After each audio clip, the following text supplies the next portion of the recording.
like to meander along the way, and if I see interesting things, to share them with you, you see. But I thought that at this point, perhaps you ought to do a little work. Most of you have indeed by now discussed among yourselves at least, or thought about whether you're tourists or pilgrims. And so I'd like you to, if you have pencil and paper, it's all the better. If you haven't, you just think about it. But I'd like you for a little while, and I'll give you a little while to think about this. We're going to see what kind of mask you're wearing. Imagine yourself wearing a mask. Of course, the personality is a mask. As you know, that's where the word personality came from the Greek theater, personas, to sound through. And we're all sounding through something, you see. So, but now, rather than thinking of the personality that you have, just imagine a mask. Because you can hold up, you can be any character you want to be, you see. You can be a god or goddess, you can be a devil, you can be anything you want to be. So imagine the mask.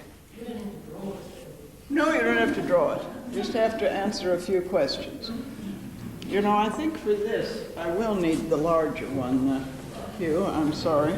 I think maybe if there's a quick change of scene, we'll put up this larger whiteboard. Get this one down. And put up the larger whiteboard. Pretty heavy. All right, this is the mask. And you're going to imagine the mask that you are wearing now. Just give it a moment's thought. What does the mask look like? I'll ask a number of questions. What? This is giving out. What does the mask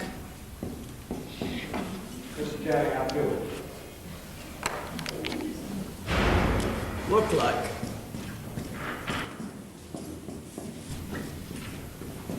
So you may want to make some notes as you see, as you think of it. Think of what does the mask look like. Then, how do you feel? Yes, it is because I'm going uphill. Wearing the mask.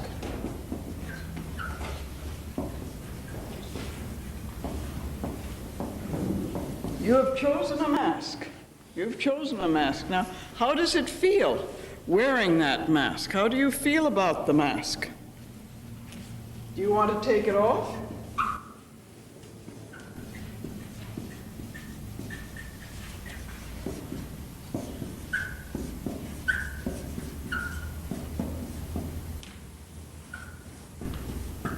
And if so, why?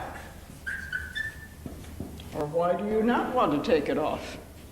Are you comfortable? You chose the mask. Keep with the mask you've chosen. Keep with the mask you've chosen, you see. Now, suddenly, do you want to take it off? And why? Now, the mask says,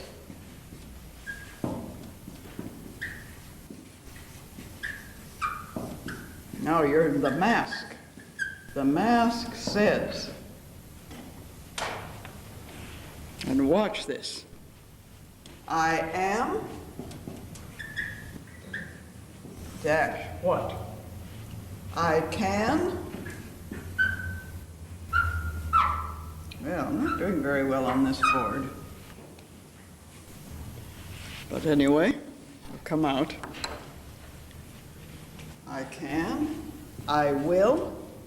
I don't think this is a very good board. Sorry.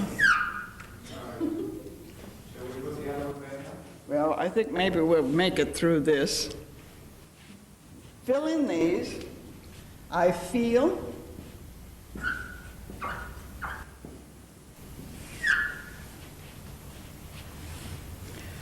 Now, watch this.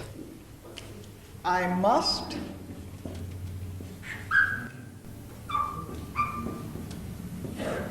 I have.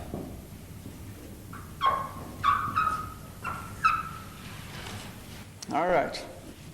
I'll give you a little while to think about these. Then we'll see if there's anyone who'd like to share some of the experience, some of the things. Yes. Mask says, I am blank. I am. I can blank. Is I feel and I have, is that I must between? I must, yeah. Let's go back. I am blank. I can blank. I will blank. I feel blank. I must, whatever you fill out that sentence, I have. So let me give you a little time to reflect on it.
All right, I'm going to call time.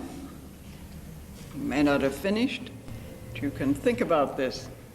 In a way, this is a good exercise to begin one aspect of what is necessary to be a pilgrim. One of the distinctions that we didn't make between tourists and pilgrims, tourists keep diaries, pilgrims keep journals. Think about it for a moment, but isn't this true? You see, a tourist always keeps a diary. I have to have a diary because it's the touristy part of my life, if I can put it that way, you see. So I have both a diary and a journal. The diary, of course, has to say that I'm going to be in New Zealand and such a date, and at 10 o'clock on such and such a day, I have to be here for a workshop, and so on, you see. And I have to keep my diary really up to date. And somebody telephones me and says, can you go out on such and such an evening? I always say, wait till I look at my diary, my calendar. You can call it different things, but isn't that right? You have to have that. And that keeps track of the events, you see, and what's coming and what's past. And you can look back over it after a year and say, my heavens, I didn't realize I gave that many lectures that year and how boring it must have been and so on, but there you are. But a journal, a spiritual journal, is the reflection of ideas, of openings, of events and as experiences, which may not be outer events at all, may not have nothing to do with the external life, but a sudden insight comes, a sudden new understanding dawns, or perhaps you become lost in a kind of reverie. You have to find that what I can only call the epiphany of the moment that occurs. And you want to capture it, so you try to write it in some way. I think part of the purpose of a journal, and part of the purpose of even a program like this, is that it gives an opportunity to to what I call loosen the soil of our lives. And trying to find a mask that is ours or that we want to have begins to loosen the soil of our lives. It gives us an opportunity to move around freely inside yourself, inside ourselves, you see, opening channels to the inner spaces in our lives. Because if you choose a mask, and we'll come to that in a moment to see if any of you would like to share what mask you chose and how you might have looked at this. We won't have time for everybody because we just don't even have time. Even before tea time, we don't have time. But if you really chose a mask, you can move around freely and you can do anything behind the mask. You see, you're holding up the mask. You can be smiling, you can be crying, you can be frowning, you can be, gritting your teeth, anything behind that mask that you've chosen. So you can move around and you can open up channels to the inner spaces. We can all do that. And because under the pressure of events, I think many of us live lives that have become hard-packed, like soil that hasn't been tilled for years.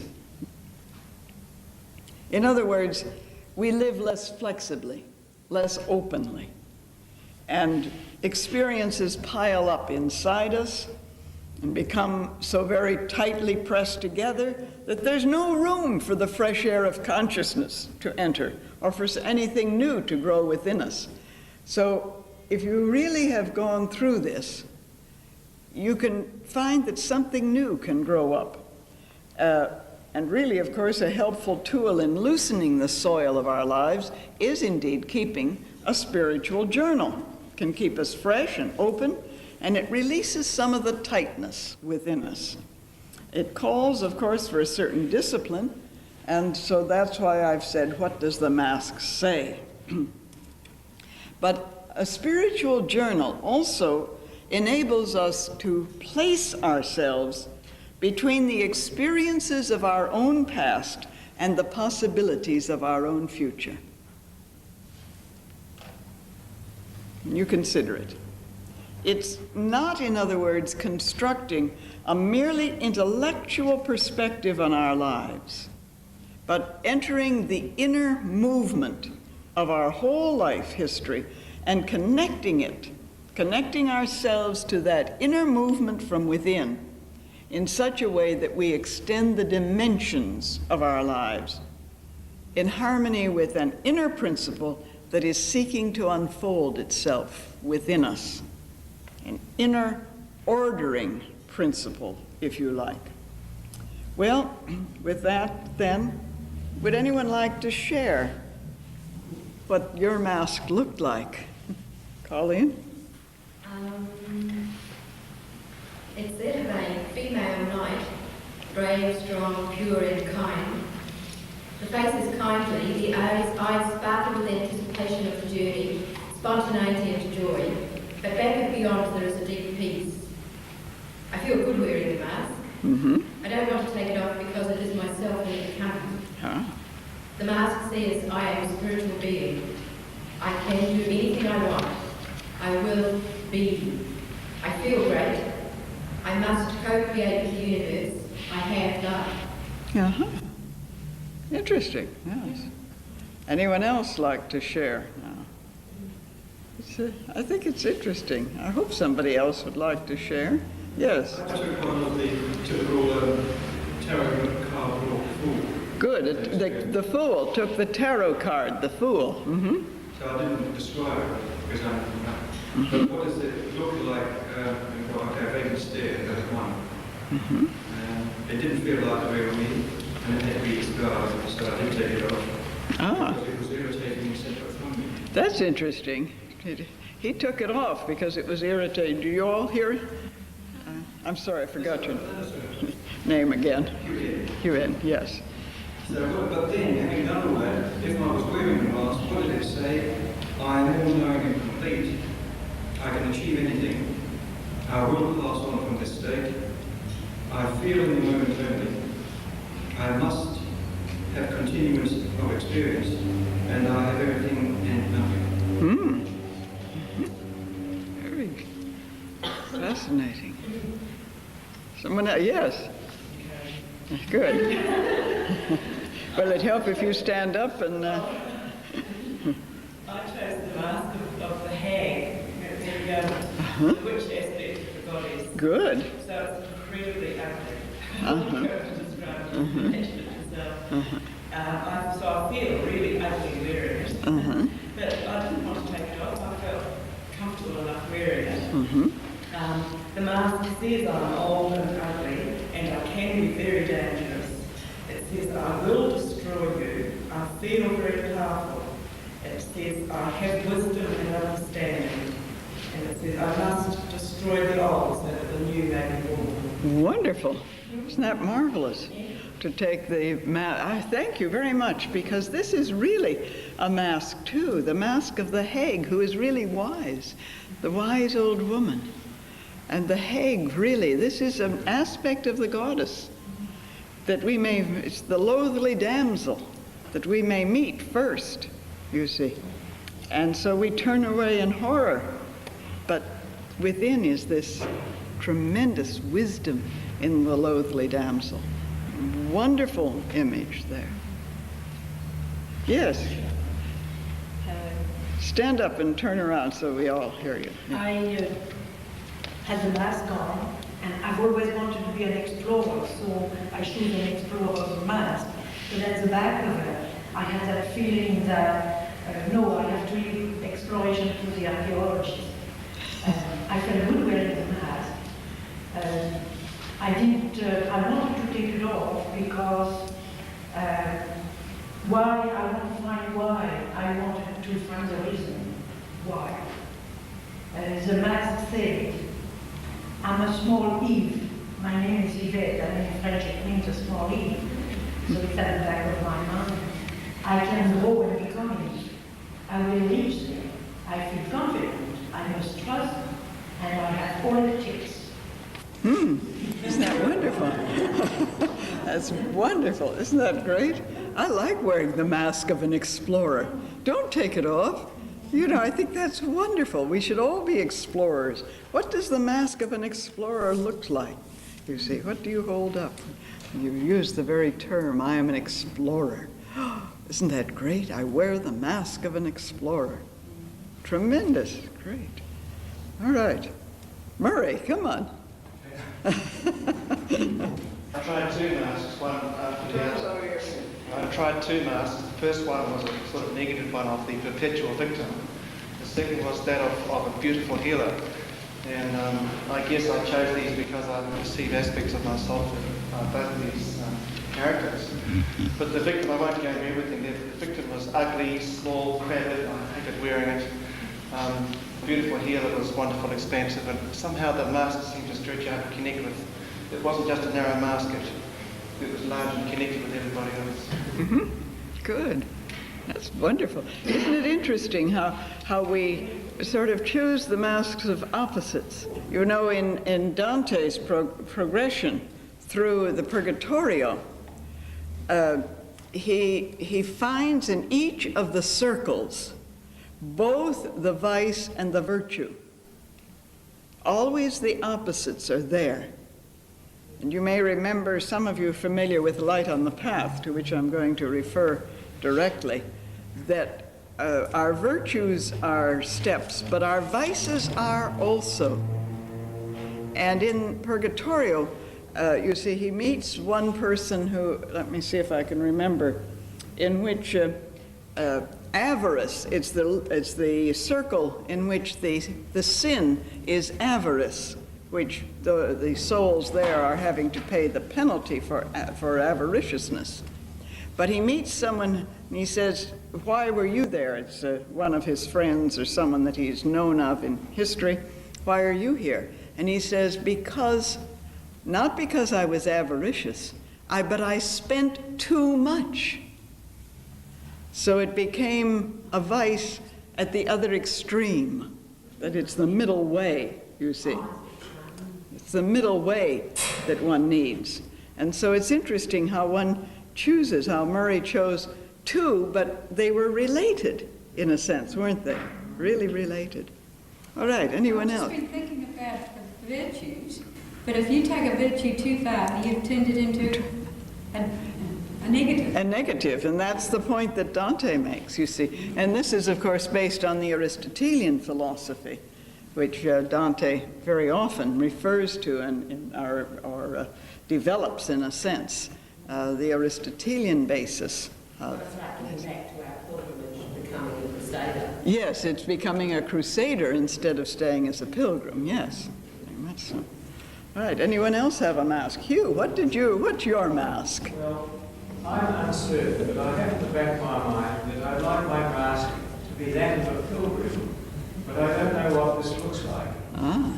And my train of thought is that the decision over what this mask will look like will not be made until the end of the period in Devachan, after the termination of this life. I see. And then the mask will be chosen. I Because see. if I decide now, that is desire, Ah. and not a logical, rational decision. He's getting out of it, isn't he? He's getting out of it. All right, Gavin, what? I have no problem, mate, you.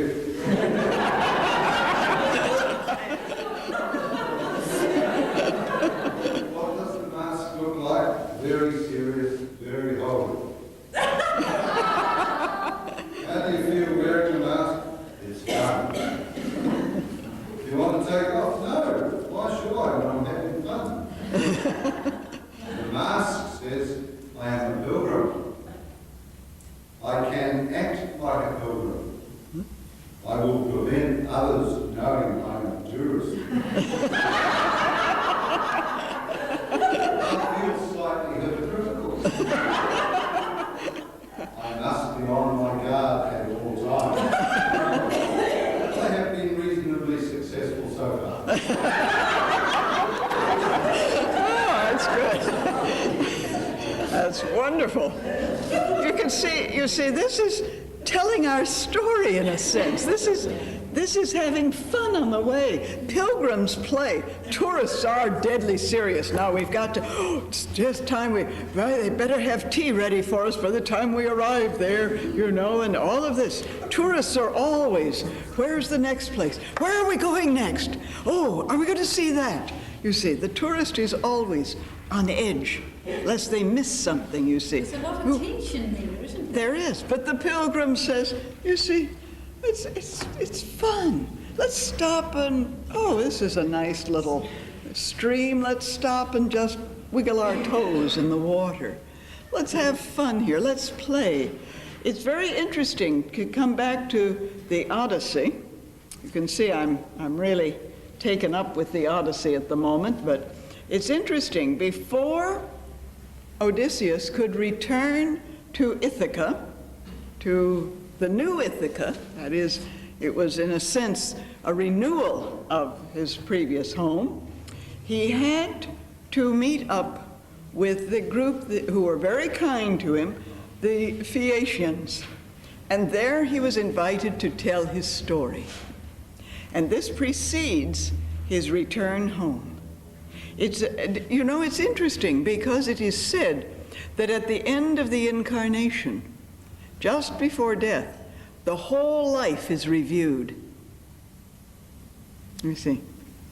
So that, Hugh, you're not going to get in Devachan till you've worn a mask here and you review the whole life. But this is the tradition in the Theosophical worldview, isn't it? That the whole life passes before one. Well, I think we can begin now to tell our stories, you see. And this is symbolized in Odysseus coming to this place, the Phaeacians, where he's hosted and so on, and encouraged to tell his whole story. And he has to do this in a sense. This has to be done before he reaches home. It's also said, you see, that before entry into that final liberation, we have all of our incarnations pass before us. The whole cycle passes before us. It is said that the Buddha, before achieving that final moment of full utter illumination, saw pass before him all of his lives, all of the incarnations. And we have the wonderful, in Buddhism, the wonderful Jataka tales, which are the lives of the Buddha through all of the earlier kingdoms. And so everything passes before us. And it's in that sense we have to tell our stories. And I think it's fun to tell them now, along the way, you see. What masks? Any other masks that want to be shared with us? Anyone else like to share a mask? Good.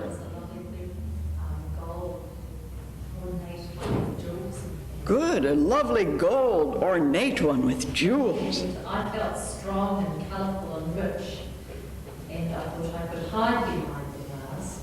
And then I thought I might suffocate with the mask on. I felt heavy and loaded down, so I must discard it. And then I had the inner strength, and I do not need my mask. Fine, fine, wonderful.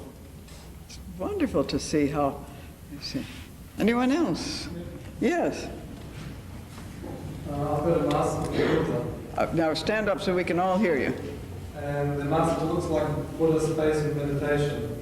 And how do I feel? Peaceful, serene.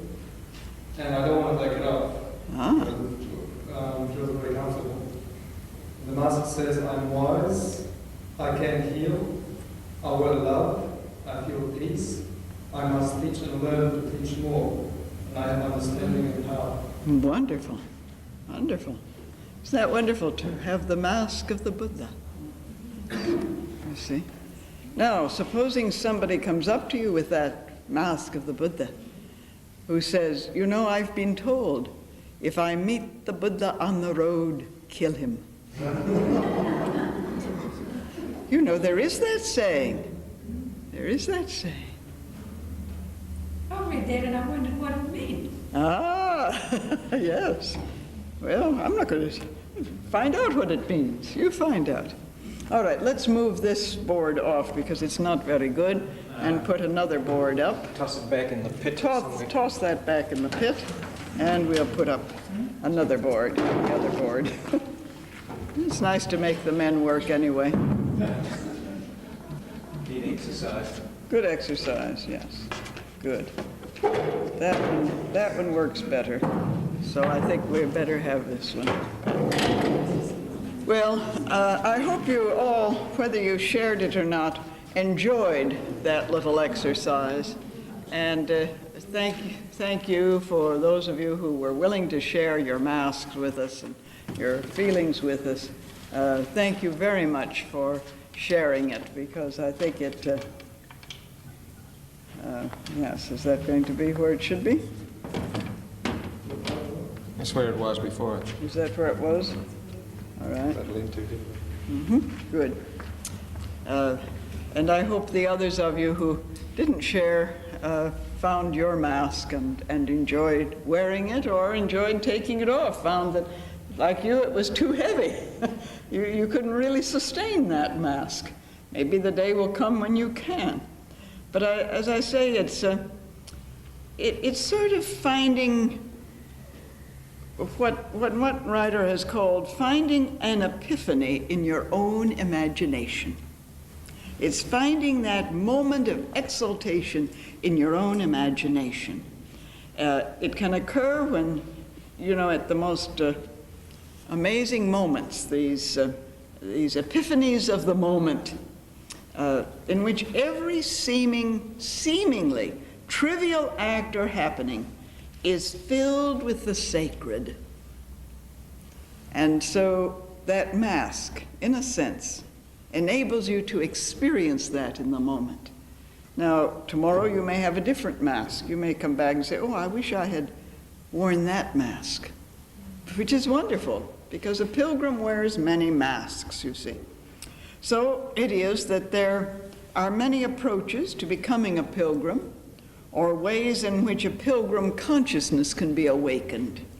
And this is one way that a pilgrim consciousness can be awakened. Who are you today, you see? Who are you today? You may not be the Buddha tomorrow, you see. You may not be the Hague tomorrow, you see. So who are you today? Who are you this moment? It's the moment that is abounding with meaning, that has multiple associations. And I think imagining wearing a mask begins to come at this. As I say, there are many ways in which a pilgrim consciousness can be awakened. I think we have to look for opportunities for the awakening. And often it can be stimulated by a good friend.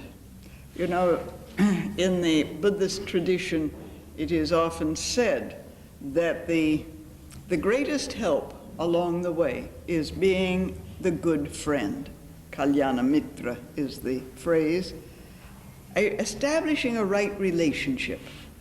It's interesting, tourists, again, sometimes become friends, but sometimes, become very annoying. If you've been on a tour, if you've ever taken a tour, there's often somebody that is rather annoying, irritating, who always is getting in front of you and you can't hear what the guide is saying, elbows their way forward. Is that right?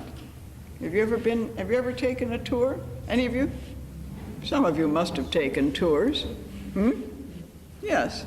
And, and think of the irritable people. Of course, you're not irritable. Never. Oh, no. You never elbow your way forward, to get close to the guide. You don't ask endless questions of the guide, but there's always someone that you think, why don't they shut up and just listen? Why do they have to ask these stupid questions? How high is that mountain, What difference does it make how high it is? But we all want to know, how high is that mountain? And they tell you in meters, and you're used to feet, and you think, Or they tell it in feet, and you're used to meters, and what are you going to do about it, you see? And anyway, so what? It's 7,000 feet high. What are you going to do about that? Come home and say, I looked at a mountain that was 7,000 feet high? So what? What's 7,000 feet compared to Mount Everest or something like that, you see? But these are the things that we have to watch for, isn't it? But pilgrims are good friends. They say, let me give you a hand. Or more properly in New Zealand, they say, let me bring you a cup of tea. Isn't that right? They're good friends. Pilgrims are good friends. And so this is indeed one of the ways in which a pilgrim consciousness can be awakened. We begin to look then for opportunities. There's a marvelous statement in the I Ching, in the Chinese book called Book of Changes, the I Ching. When one man stands alone, he finds a companion. Isn't it wonderful? It's a marvelous statement, isn't it?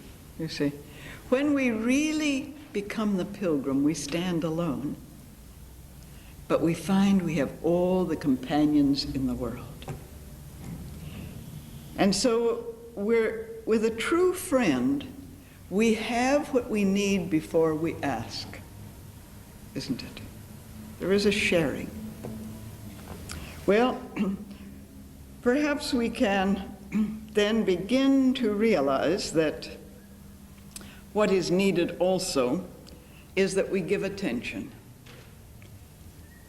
A tourist is, the guide tells us to, look at this, look at that, and so on. But the pilgrim comes awake, and the direction of the gaze is the one wholly essential thing, one wholly essential matter, the direction of the gaze. Oh my goodness, I have only 5 minutes before tea time. Well, we have after tea time, don't we? It's interesting, do you know that in Dante, in the Purgatorio, again and again, Dante is told to look. Now that seems very easy, but in the Italian, there are 6 verbs for looking. very interesting. 6 verbs. I can't give them to you because I don't have the Italian before me, but that there are 6 verbs for looking. We have 1 verb. We just say, look, you know. And you don't know what you're looking at often, you know. Somebody points. And what am I supposed to see? What am I supposed to be looking at, you see? But Dante was told again and again by Virgil to look, but to look in particular ways, to give attention, in other words. And so to give attention is really paramount on this journey. Now, how do we give attention? I'm reminded of the great Buddhist teacher Tsongkhapa, who wrote that we must begin with my present unique occasion. In other words, I begin here and now. We begin where we are, and we give attention to our present unique occasion. This is, Adam, where art thou? You see. That's your present unique occasion, the call. You're called forth. And so you give attention, you see. And it's said that some places say that you never hear the call again. Others say the call comes constantly. You can decide for yourselves, you see. It's said that in the esoteric journey, this spiritual journey, the path, therefore, that we must decide here and now. And it's very interesting. If you look at the Bhagavad Gita, for example, many people want to get immediately into the Gita, but in the very first chapter, which is very significant, even if it has an awful lot of the Indian names and so on, the essence of it is that here is Arjuna, who's every one of us. He's simply a person with a problem, which is all of us, you see, in one way or another. We're all people with problems, and that's Arjuna. He's just a man with a problem.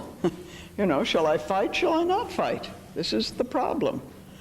Of course, he's already done some looking and given attention because he chose Arjuna. He chose Sri Krishna.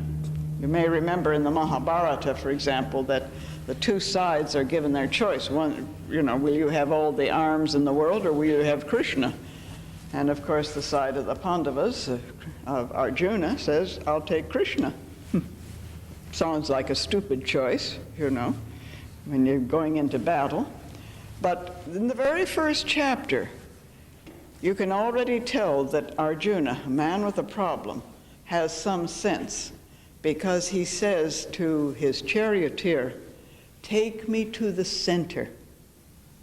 That's where you can see everything if you're in the center.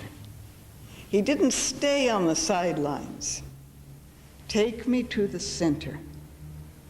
So we have to decide here and now. We cannot evade the decision. And this is to come, we have to give attention.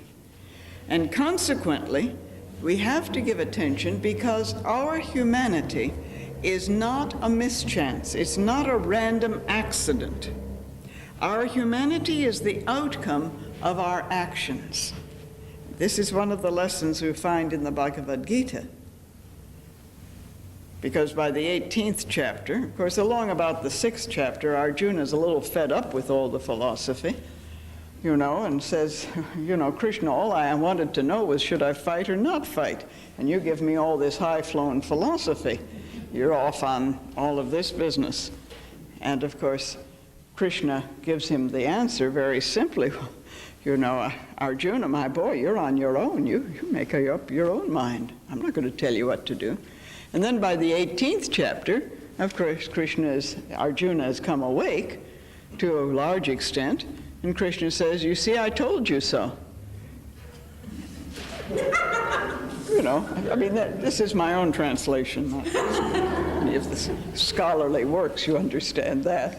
And he says, in effect, I told you all along you're a human being. And as a human being, you will act. And your action will determine whether you continue to be a human being. Oh, it's said in a slightly different way, but that's in essence what it's saying. And this is what all the great teachers have said, that to be human is a precious thing. To be really human is extremely precious, and it's very easy. Socrates pointed this out. It's very easy to lose your humanity. Shankaracharya pointed this out in the Vivekachudamani. So, it is pointed out to us that to be human is very, very precious. And our humanity is determined by our choices at every single moment, which is why we must decide here and now. And we're under the obligation to act in such a way that our humanity will be preserved. Why? Because you can die at any moment, and you can lose it all. So every moment, you must make the decision. You can't postpone it. You see, you can't postpone it. Be careful of that. And this is only possible if we're reminded of our humanity at every moment. And what reminds us of our humanity? The good friend. The really good friend reminds us. That's why we're companions on the journey. As pilgrims, we become companions. So that's why the I Ching puts it, when one man stands alone, he finds a companion. And that companion reminds him, you're human. You're really human. So act like a human being and give attention and come awake, you see. Isn't it wonderful?